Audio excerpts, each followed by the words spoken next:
नमस्कार, बहुत स्वागत आपका नादी टीवी पर। मैं हूं आपके साथ पारुल। स्पॉटलाइट देख रहे हैं आप और आज चर्चा करेंगे ऑफर पर आर पार। जी हां, समाजवादी पार्टी के राष्ट्रीय अध्यक्ष अखिलेश यादव ने भाजपा के अंदर कथित अंतर कलह पर कटाक्ष करते हुए कहा कि उनका पुराना ऑफर आज भी कायम है। 100 विधायक लाओ और मुख्यमंत्री बन जाओ। जो भी 100 विधायक अपने साथ लेकर आएगा उसे 1 सप्ताह के लिए मुख्यमंत्री बना दिया जाएगा।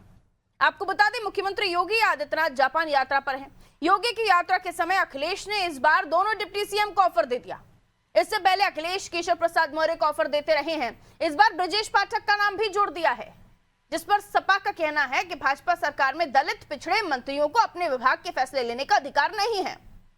अखिलेश यादव ने ऑफर देकर दलित पिछड़ों को आवाज दी है। वहीं सपा के दावों पर पलटवार करते हुए भारतीय जनता पार्टी ने कहा है कि अखिलेश शेख चिल्ली के सपने देख रहे हैं। खुद चुनाव जीतने की शक्ति नहीं है, इसलिए भाजपा में फूट की कामना कर रहे हैं। अखिलेश यादव के इस मजाकिया ऑफर का क्या संकेत है? क्या सचमुच भाजपा की कलह को हवा दे रहे हैं अखिलेश? इसी मुद्दे पर आज हम चर्चा करने की कोशिश करेंगे, लेकिन इससे जुड़ी कुछ प्रतिक्रियाएं हैं, वो आप सुन लीजिए।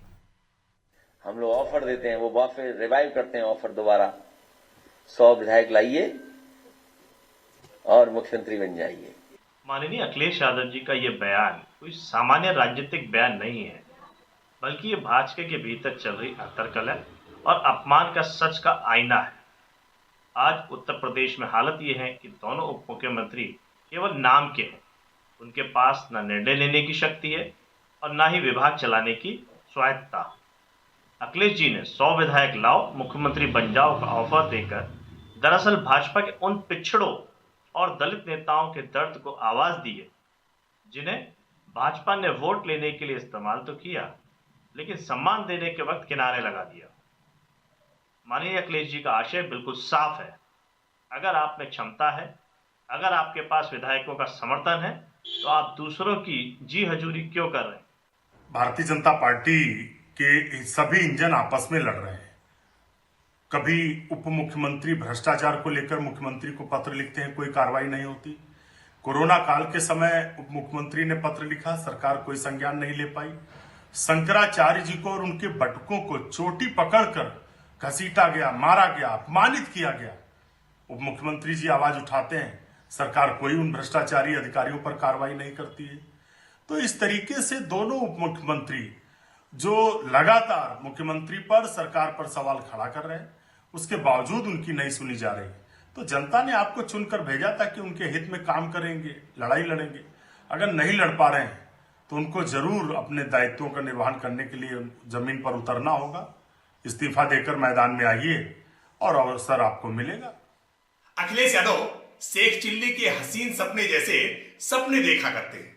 वो देर रात तक जगते हैं और देर सुबह तक सोते हैं और शेख चिल्ली के हसीन सपने में देखते हैं कि काश कोई डिप्टी सीएम उनके पाले में आ जाए और कैसे वो सरकार बना पाए, क्योंकि जनता के बीच में तो उनका सरोकार है नहीं। जनता के संवेदनाओं के साथ तो जुड़े नहीं। माफियाओं की कमर टूट गई और बिना माफियाओं के साइकिल का पैडल कैसे घूमे, ये अखिलेश जी की बड़ी समस्या है। इसीलिए वो सपने में देखते हैं कि कोई डिप्टी सीएम उनके साथ विधायक लेकर के आ जाए, कैसे योगी जी की सरकार गिर जाए और अखिलेश जी की सरकार बन जाए। लेकिन जैसे शेख चिल्ली के हसीन सपने कभी साकार नहीं हो पाए, वैसे ही अखिलेश यादव जी का भी ये सपना साकार नहीं हो सकता। देखिए, अखिलेश यादव के पास कहने को कुछ नहीं है। वो समाज में भ्रम फैलाते हैं, झूठ बोलते हैं। जिनकी पार्टी टूट के कगार पर हो, जिनके विधायक उनको छोड़ के जा रहे हो, जिनकी पार्टी में कोई जाना नहीं पसंद करता हो, जिन्होंने हमेशा तोड़ फोड़ की राजनीति की हो, वो आज भारतीय जनता पार्टी के नेताओं के बारे में जो बातें कह रहे हैं वो बिल्कुल अमर्यादित है। इसकी जितनी निंदा की जाए वो कम है। तो देखिए, ये ऑफर देकर समाजवादी पार्टी का ये कहना है कि दलित और पिछड़े मंत्रियों की को आवाज देने की कोशिश अखिलेश जी ने की है। क्या वाकई ये मजाकिया था?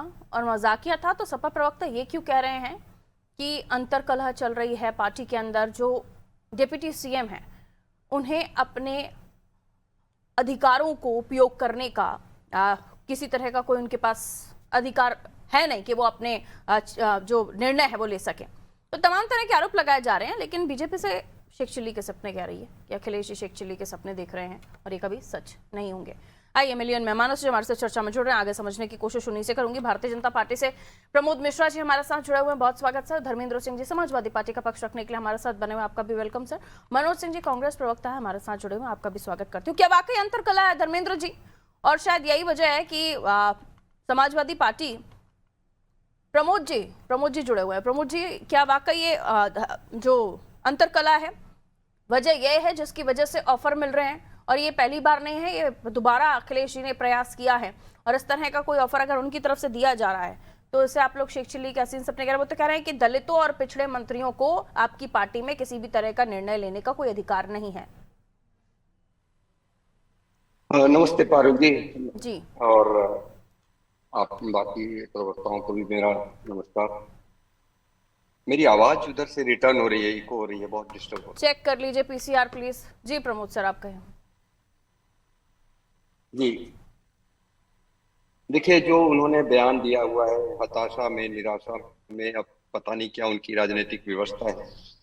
अरे भाई, आपके पास विधायक हो तो आप बना लीजिएगा ना, और फिर आप बताइएगा कि हाँ हम मुख्यमंत्री नहीं बनेंगे।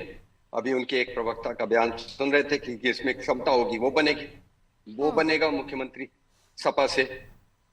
जी। तो वैसे तो बहुत से क्षमतावान लोग हैं।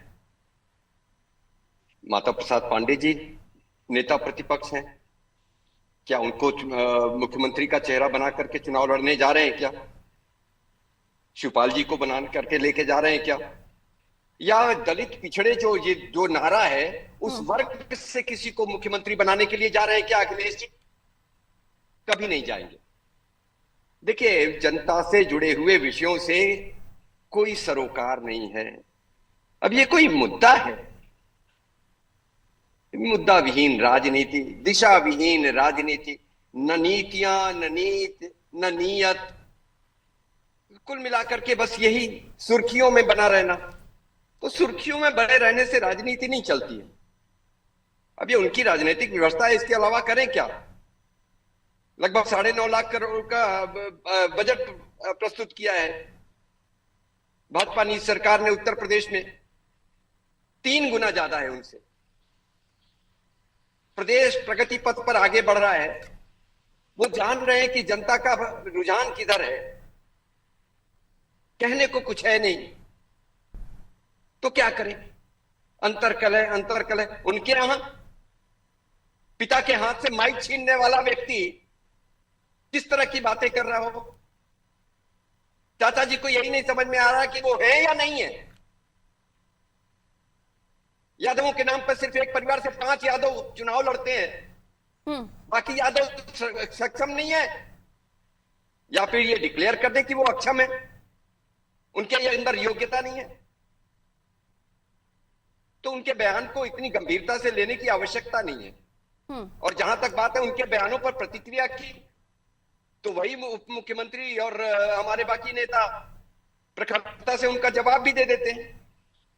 और जैसा कि अभी हमारे राकेश त्रिपाठी जी का बयान आपने सुनाया, भाई शेख चिल्ली के सपने देखने हैं उनको, तो देखें, उनको मना किसने किया? हमारे पास जानकारी आ रही है सर, जो 2 डिप्टी सीएम को लेकर उन्होंने ऑफर दिया है, उनकी तरफ से कोई क्लियरिटी नहीं आई है।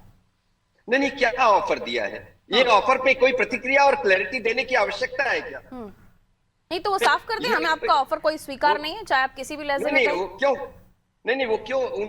अरे भाई, क्या कोई प्रतिक्रिया देने वाला है क्या? एक संगठन हमारा का पूरा चुनाव लड़ता है, पूरे भाजपा की सरकार है वहां पर, कोई व्यक्ति की सरकार थोड़ी है। ये समाजवादी पार्टी की तरह से कोई प्राइवेट लिमिटेड कंपनी थोड़ी खोल रखी है कि आइए और डायरेक्टर बन जाइए। और जो अंतरकला के आरोप लगा रहे हैं प्रमोद मिश्रा जी, उस पर आप क्या कहें? निराधार है। कुछ नहीं चल रहा अंदर, और इसके अलावा कुछ है ही नहीं। ओके।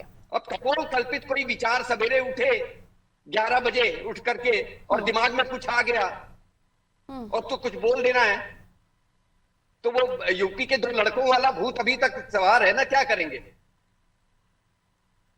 ठीक है सर, लौट रही हूँ। धर्मेंद्र जी, ये वाकई जो ऑफर दिया गया है इसमें कोई मतलब गंभीरता है या सिर्फ मजाकिया लहजे में ही दे दिया गया था? और 100 विधायकों का समर्थन दावा किया जा रहा है, अगर ऐसा कुछ हुआ भी तो क्या सरकार बना लेंगे आप लोग? नहीं पारुल जी, आपको लग नहीं रहा है कि भारतीय जनता पार्टी की बौखलाहट बहुत कुछ कर रही है? अरे भाई, अगर इनका बहुमत होता, इनमें अविश्वास न होता, अंतरकला न होता, तो इतनी बौखलाहट क्या है? हमने तो लोकतांत्रिक बात की, कोई इनकी तरह जिस तरह से राजस्थान में गिराने का प्रयास किए, मध्य प्रदेश में गिरा लिए और तमाम देशों में महाराष्ट्र से लेकर के हर जगह तोड़ फोड़ करते हैं, बंद कमरे में दरवाजा तोड़ करके विधायकों को खरीद फरोख्त करते हैं। ऐसा तो कुछ नहीं, ये तो डेमोक्रेटिक चीज है, जहां संख्या बल होगी विधायकों की वो जीतेगा। लेकिन बौखलाहट बता रही है कि कुछ घबराए हुए हैं। 200 विधायक कभी विधानसभा के अंदर धरने बैठ जाते हैं, कभी लगातार काफी दिनों से उप मुख्यमंत्री अपने सामने से वो हटाने के लिए प्रयासरत थे। तो हमने कह दिया भाई जहां प्रयास कर रहे हो वहां से कुछ नहीं हो रहा है। लगातार दिल्ली जाते हो, लौट के बयान देते हो और रिजल्ट कुछ नहीं आ रहा है। रिजल्ट आएगा संख्या बल से। अगर विधायक 100 आपके पास है तो लेके आओ, आप मुख्यमंत्री बनो। तो इसमें कौन सा हमने असंवैधानिक ऑफर दे दिया? देखिए, भारतीय जनता पार्टी के साथी खुद कितना बौखलाहट में आपके बयानों दिख रहा।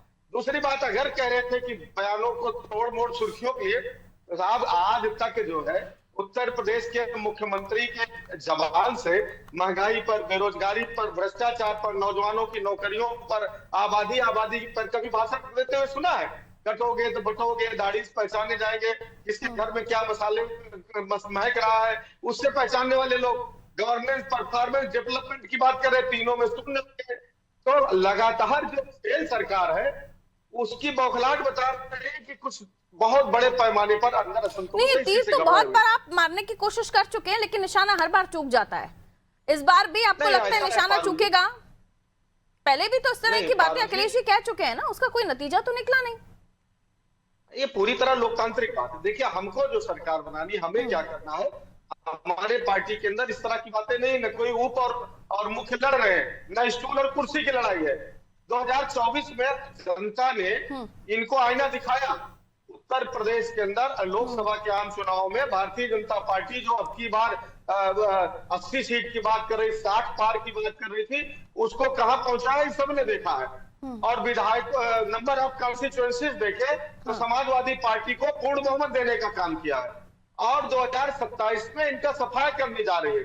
और केवल हम ऐसे हम नहीं करें, हम पिछड़े यानी पहले से जोड़ तोड़ चल रही है क्या? क्योंकि 100 नंबर से बात तो बनेगी नहीं। तमाम मार्जिनाइज लोगों के साथ साथ बुनियादी सवालों पर बात करके कह रहे हैं। हाँ, ठीक है, 100 नंबर से बात तो बनेगी नहीं, लेकिन यानी तोड़फोड़ आपके यहाँ चली रही होगी, किसी को लेकर आना है, किससे बात करनी है, पहले से शायद प्लानिंग कर रहे होंगे। और दूसरा सवाल ये भी, आपकी पार्टी में दलित या फिर ओबीसी इस तरह के कोई मिनिस्टर या फिर बनाने के लिए ऐसे कोई है नहीं लोग जिसकी वजह से आप वहां पर डोरे डाल रहे हैं? अगर आप ऐसा सोचते भी हैं कि आगे ऐसा कुछ हो जाए, तो आपके यहाँ पहली वरीयता तो आपके यहाँ के नेताओं को होनी चाहिए ना। आप कह रहे हैं आओ ऑफर ले जाओ, मुख्यमंत्री बन जाओ, ऑफर ऑफर ऑफर। दलित की बात भाजपा कर रही है, जो हमारे पासी समाज प्रसाद को हराने के लिए छोटी जोर लगा दिया। इतनी बौखलाहट है कि वहां जो तक ताली देने लगे। तो दलितों की बात भाजपा न करे तभी 69,000। अरे तो जब आपकी सरकारें थी तो आपने कौन सा उनको वरीयता या वर्चस्व रखा था उनका कि दलितों और पिछड़ों को आपने तब नहीं बना दिया आपने सीएम? अभी आप जब सरकार में नहीं है तब आपको लग रहा है कि दलित पिछड़े को मुख्यमंत्री बनाना चाहिए? अरे भारतीय जनता पार्टी 20 मुख्यमंत्रियों में तो बना नहीं पा रही है। हम तो उत्तर प्रदेश की पार्टी थे, हम पिछड़ों की सरकार थी और पिछड़ों के मुख्यमंत्री बनाने ज्यादा उनके हित की बात करते थे। समाजवादी पेंशन दे रहे 50 लाख परिवारों को, उसमें दलितों की संख्या, इसलिए तो बार बार कहते हैं जग जाहिर है, सिर्फ यादव फैक्टर चलता है आपके यहाँ, वो इसीलिए तो बार बार यही कहते हैं। वो तो पारुल जी प्रमुख बताएंगे कि उत्तर प्रदेश में इस समय क्या चल रहा है। ये तो ये लोग प्रमोद जी कह रहे, अब उप मुख्यमंत्री दोनों। इसलिए आपसे ये बात कही थी कि पहले भी आपने तीर निशाने पर मारने की कोशिश की थी, लेकिन निशाना चूक गया। शंकराचार्य फिर भी पूछते कैसे शंकराचार्य, क्योंकि इन्होंने तभी मान्यता नहीं दी। आप देखिए उत्तर प्रदेश के अंदर क्या चल रहा है, बच्चों के साथ क्या व्यवहार कर रहे हैं। इसके पहले पूरे प्रदेश में ब्राह्मण समाज का कितना अत्याचार अनाचार हो रहा है। मुझे लगता है मामला अब कोर्ट की शरण में जा चुका है, तो वहां हमें थोड़ा सा इंतजार करना चाहिए। अगर ऐसे कई सारे साधु संत हुए हैं धर्मेंद्र जी, जिनको पूजा जाता था, जिनकी तस्वीरों के आगे अगरबत्तियां जलाई जाती थी, बाद में क्या हुआ सभी ने देखा है। इसलिए मेरे हिसाब से हमें जो कोर्ट की कार्रवाई है, जो कानूनी कार्रवाई है, उसके लिए थोड़ा सा सब्र करना चाहिए। ये मेरा विषय नहीं है। मैंने आपसे सवाल पूछा था, आपने पहले भी इस तरह की कोशिशें की थी, आप नाकाम रहे, आप दोबारा इस तरह की कोशिशें कर रहे हैं। कहीं अपने आप को सिर्फ मनाने की, अपने आप को भ्रम में रखने की कोशिश है क्या आपकी? कोशिश करना, तोड़ फोड़ करना, अलोकतांत्रिक रास्ते अपनाना भारतीय जनता पार्टी का काम है। हम तो लोकतांत्रिक तरीके से हमने बयान दे दिया, बहुमत है, संख्या है, तो हम समर्थन करके तैयार बना देंगे मुख्यमंत्री। हम किसी को नहीं जा रहे हैं, हम दरवाजा तोड़ने वाले नहीं हैं, दरवाजा खुला है, अगर आना चाहे तो आए। अगर सपोज मान भी लिया जाए कि वो कमरे के अंदर भारतीय जनता पार्टी करती है, धर्मेंद्र जी टेबल के ऊपर दीजिए या टेबल के नीचे दीजिए, कोशिश तो आप कर ही रहे हैं ना देने की।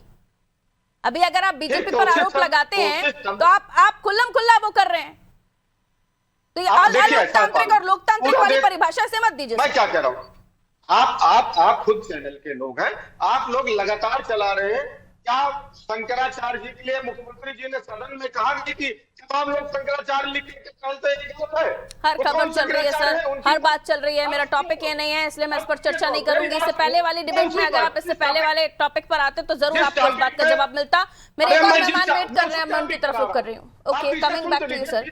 शंकराचार्य जी का टॉपिक नहीं है, मुझे लगता है मामला कोर्ट तक जा चुका है, आप थोड़ा सा धैर्य रखिए। मनोज सिंह जी, पूरा घटनाक्रम आपके सामने है, भाजपा बनाम सपा की कैसे सियासी स्क्रिप्ट लगती है, असली मुद्दे पीछे छूट रहे हैं। मुद्दे क्या पीछे छूट रहे हैं? आवाज आप लोग हर मुद्दे की उठाना चाहते हैं लेकिन उन मुद्दों की आवाजें उठती नहीं है। ऑफर ऑफर ऑफर चल रहा है। मनोज सिंह जी, आवाज मिली आपको मेरी? हाँ, आवाज आपकी। हाँ, ऑफर ऑफर ऑफर चल रहा है सर, मुद्दों पर क्यों नहीं अब बातचीत हो रही? मुद्दों की को लेकर हाँ कहिए। सुनिए, देखिए, भारतीय जनता पार्टी के अंदर खाने में जो खींचतान चल रही है उससे आम जनता रुग्ण हो चुकी है, पर्दा उठ चुका है। अभी मोहन भागवत जी आए थे तो सीएम के साथ अलग बैठक, डिप्टी सीएम के साथ अलग बैठक, लेकिन एक मंच पर वो लोग बैठकर अपना रिपोर्ट कार्ड पेश नहीं कर पाए। चूंकि रिपोर्ट कार्ड संघ उनका देखता है तो वहां पर भी एक साथ नहीं बैठता। अंदर खाने में जो खींचतान चल रही है और डबल इंजन की जो सरकार का दावा करते हैं, सच्चाई ये है कि डबल इंजन के खींचतान में आम जनता पिसी जा रही है। तो आदरणीय अखिलेश यादव जी ने आम जनता को जो पिसाई चल रही है इनके माध्यम से, उससे निजात दिलाने के लिए उन्होंने यह बोला है कि आप विधायक ले आइए और सरकार बनाइए, ताकि आम जनता को, उत्तर प्रदेश की जनता को उनके बेरोजगारी, महंगाई, भ्रष्टाचार पर हम निजात दिला सकें। सच्चाई यह है कि भारतीय जनता पार्टी के अंदर वर्चस्व की लड़ाई चल रही है और उस वर्चस्व की लड़ाई को आम जनता समझ चुकी है और परेशान है। इन लोगों की लड़ाई की वजह से लोगों का विकास रुका हुआ है। जैसे पूरे उत्तर प्रदेश में पेपर लीक की समस्या कौन उठाएगा? जब मुख्यमंत्री उप मुख्यमंत्री आपस में तनाव में रहेंगे तो आम जनता का विषय तो खत्म हो जाएगा नहीं। महंगाई चरम पर चल रही है, कौन उठाएगा? कोई नहीं उठा पाएगा। बेरोजगारी चरम पर चल रही है, कई हजार, 65,000 के आसपास प्राइमरी स्कूलों को बंद कर दिया गया, शिक्षा का मामला कौन उठाएगा? तो ऐसे स्थिति में अखिलेश यादव जी ने लोकतांत्रिक तरीके से या उनको संदेश दिया है, आइए मुख्यमंत्री बनिए, खींचतान आपस में मत करिए, जनता को राहत दीजिए। तो ये भारतीय जनता पार्टी के जो नीति है उसका उन्होंने सच्चाई से सार्वजनिक पटल पर रखा है, और जो बात अखिलेश यादव जी ने रखा है उसको भारतीय जनता पार्टी के लोग बंद कमरे में स्वीकार करते हैं लेकिन मंचों पर नहीं बोल सकते। सच्चाई यही है। ये जो अभी परसेप्शन बनाने की कोशिश की जा रही है, ये क्योंकि बंद कमरों में बैठक हुई है इसको लेकर ही है? वाकई आपके पास कोई ऐसा बड़ी बात है कि उन्हें कोई निर्णय लेने का अधिकार नहीं है, वो कोई डिसीजन नहीं ले पा रहे हैं, ऐसा कोई फैक्चुअल आपके पास इंपॉर्टेंट न्यूज है तो हमें बताइए सर, कि कौन सी ऐसा मामला था जिसमें वो निर्णय नहीं ले पाए? अच्छा, अभी आपने देखा कि मोहन भागवत जी आए तो लोग एक साथ बैठकर बात नहीं कर पाए। हाँ, तो इससे जजमेंट निकाल लिया आप लोगों ने कि खींचतान चल रही है? ना, अगर एक ही पार्टी के सभी नेता हैं एक साथ बात हो सकती थी, लेकिन अलग अलग बात करने का क्या अवसर है, क्या मतलब है? तो ये 2022 के चुनाव के बाद से अब आपको लगा, क्योंकि ये तो बहुत बारी हो चुका है, देखिए, तो अब आपको लगा कि खींचतान चल रही है? हमको क्या लगा, जनता को लग रहा है। अरे जनता थोड़ी ना कह रही है कि 100 विधायक लाभ मुख्यमंत्री बन जाओ, जनता थोड़ी ना कह रही है। जनता के पास आप माइक लेके जाइए, आपको पता चल जाएगा। अरे प्रभु, तो ये जनता ऑफर नहीं दे रही है ना, जनता ने ऑफर दिया होता आपको तो आप अभी सरकार में होते। पारुल जी, जनता की आवाज विपक्ष उठाता है, जनता के बीच जब जाएगा तो जनता, वही तो कह रही है, जनता का ऑफर नहीं है, ये आप लोगों की पॉलिटिकल स्ट्रैटेजी है जिसे आप कोशिश कर रहे हैं करने की। जनता का ऑफर होता तो आप सरकार में बैठे होते अभी। अच्छा, जनता का ऑफर 2022 में नहीं था, आज है। रोज लोगों का दिमाग तो वो बदलता रहता है। वोटिंग मशीन पर दिखेगा ना सुनिए, सर। और आप अच्छी तरह वोट जानती की हैं, ताकत है ना जनता वोट की। देने का सुनिए, वोट देने का मतलब ये नहीं है कि वो 5 साल तक शासन का सरकार चलाए। अगर बीच में जनता का विचार बदलता है तो सरकार को रिकॉल करने का उसके पास कौन सा अधिकार है? तो ये कहाँ से आया निकल के कि जनता का विचार बदल गया? पारुल जी, उसी ऑफर रिकॉल जनता करने ने के ऑफर, वही अधिकार तो मैं को कह रही हूँ विपक्ष सर, को- जनता ने कौन सा आपको ट्रिंग ट्रिंग करके हेलो किया कि अभी ऑफर दे दो, 100 विधायक बुला लो? आप कैसी अपना बातें माइक करते हैं आप लेके अपने प्रतिनिधियों को भेजिए। हम आप सर अपने जनता माइक के को बीच लेके में ही भेजिए जनता के पहुंचते बीच में, हैं, आपको जो पता चल शिकायत जाएगा, होती है आपको पता चल वो जाएगा। सरकार से पूछते हैं, और जो आप लोग ये पॉलिटिकल स्टंट करने की कोशिश करते हैं ना, वो तो चीजें क्लियर हो ही जाती है। जनता ने ऑफर दिया है 100 विधायक लाओ, मेरी पार्टी से मुख्यमंत्री बन जाओ। सुनिए ना, लगता है पारुल जी आप अपने स्टूडियो से बाहर निकल के जनता के बीच में नहीं जाती हैं। अगर आप जनता के बीच में जाएंगे तो आपको पता चल जाएगा कि जनता ने क्या जनादेश देने का प्रयत्न किया है और क्यों अखिलेश जी ने अनादि ऐसा टीवी बात की कहा है। टीम सर इस क्या- वक्त उत्तर प्रदेश में कोने कोने पर मौजूद है, अगर आपको जानकारी हो तो। मौजूद है तो जनता की आवाज और उठाइए ना, इस फिर वक्त आपको आपके समझ में आ तमाम जाएगा। सोशल मीडिया आपको समझ में आ अकाउंट जो है जाएगा। अनादि टीवी आपको के समझ इतने में आ अच्छे जाएगा तरीके कि से वर्क भारतीय कर रहे हैं कि जनता आपको पार्टी खुद किस पता काम होना से चाहिए कि हम आम क्या जनता दिखाते को क्या नहीं परेशान दिखाते। है। तो जरा प्लीज बताइए हमको, ये बात मत सुनिए कहिए। ना, उत्तर प्रदेश में 6-7 जो है एयरपोर्ट बने, जिसमें 6 बंद पड़े हैं। आपने कौन सा जनता से पूछा? ये हमारे मैं कह रही हूँ कुशीनगर में जनता से 100 पूछिए। विधायक सुनिए आने ना, से आप लोग सुनिए सरकार ना, बना लेंगे, आप वो तो चलिए आपको भी नहीं कह रहे। आपका बाद में चुनाव के बाद क्या होगा, आपको तो वो भी इंपॉर्टेंस नहीं मिल रही। Okay Pramod Mishra ji answer. वो शंकराचार्य जी का भी मुद्दा आ गया बीच में, एयरपोर्ट का मुद्दा भी आ गया बीच में। बात वहीं आ रही है कि बंद कमरे में मीटिंग अलग अलग हुई है, इसलिए अंतर कला है आपकी पार्टी में। बताइए प्रमोद मिश्रा जी। देखिए पारुल जी, ऐसा है कि ओके जवाब ले रही हूँ, आप एयरपोर्ट वाली बात भी कर दी आपने, बाकी सारे सवाल भी हो गए, तो जवाब लेने दीजिए। बहुत कम समय है इसलिए कम शब्दों में कहिएगा। ये इस विषय पे बात अगर धर्मेंद्र जी से हो तो कुछ समझ में भी आता है। सूप बोले चलनियों बोले जकरे 72 छेद, इन्हीं की भाषा में बता देता हूँ।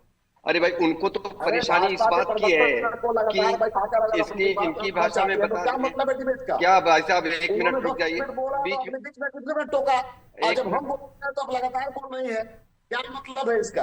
मैं आप कुशीनगर में आइए, तो आप बताएंगे हमें क्या कुशीनगर में करना है? आइए, और सुनिए, नहीं मनोज सिंह जी, आप बताएंगे हमें क्या करना है? आप बताएंगे हमें कैसे सवाल पूछने हैं? कमाल करते हैं, उन्हें बोलने तो दीजिए।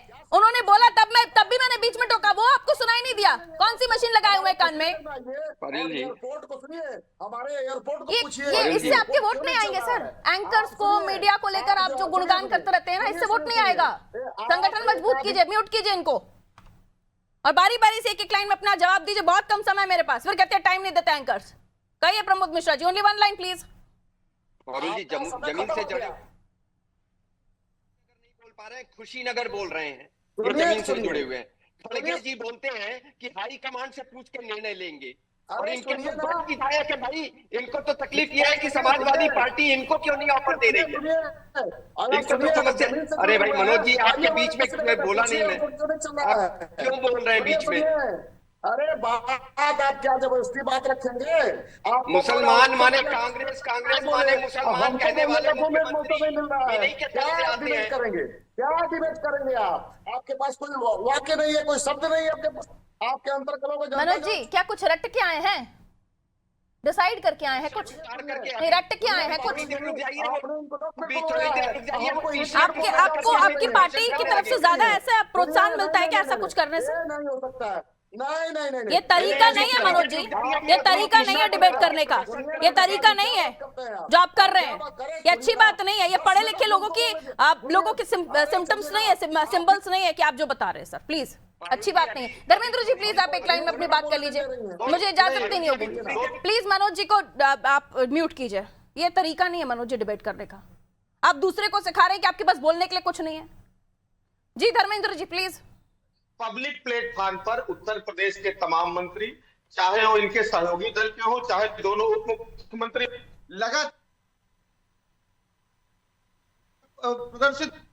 लगातार उनका काउंटर कर रहे हैं।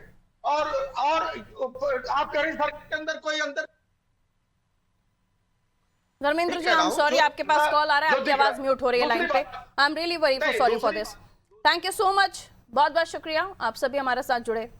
उत्तर प्रदेश की पॉलिटिक्स में इस वक्त ऑफर चल रहा है। 100 विधायक लेके आइए, मुख्यमंत्री बन जाइए। हालांकि पहली बार नहीं, इससे पहले भी अखिलेश जी कोशिश कर चुके हैं, लेकिन वो तीर निशाने पर नहीं लगा। इस बार भी उन्होंने तीर लगाया है।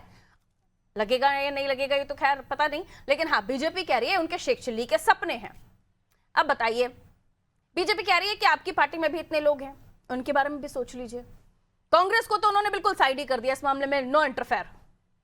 अभी ये समझ नहीं आ रहा है कि क्या सोचकर, क्या संकेत देने की कोशिश अखिलेश यादव जी कर रहे हैं। वो कह रहे हैं पिछड़े दलित मुख्यमंत्री को उनके निर्णय लेने का अधिकार नहीं, उनके डिपार्टमेंट में उनकी कोई नहीं सुनवाई हो रही, इस तरह के आरोप उनकी तरफ से लगाए जा रहे हैं। अगर ऐसा है तो उनका दुख दिखना चाहिए ना कहीं तो। सोशल मीडिया पर एक आध लाइन, जैसे ज्योतिरादित्य सिंधिया जी जब एमपी में थे तो उन्होंने अलग अलग तरह के शेर शायरियां कर दी थी ना, वैसा तो कुछ भी नहीं है यहाँ। फिर आप क्या कहेंगे? आप ही थोड़ा सा अपना दिमाग लगाइए कि क्या शेख चिल्ली के सपने हैं या तीर इस बार निशाने पर लगेगा, या पिछली बार की तरह भी खाली हाथ रहना पड़ेगा अखिलेश यादव जी को।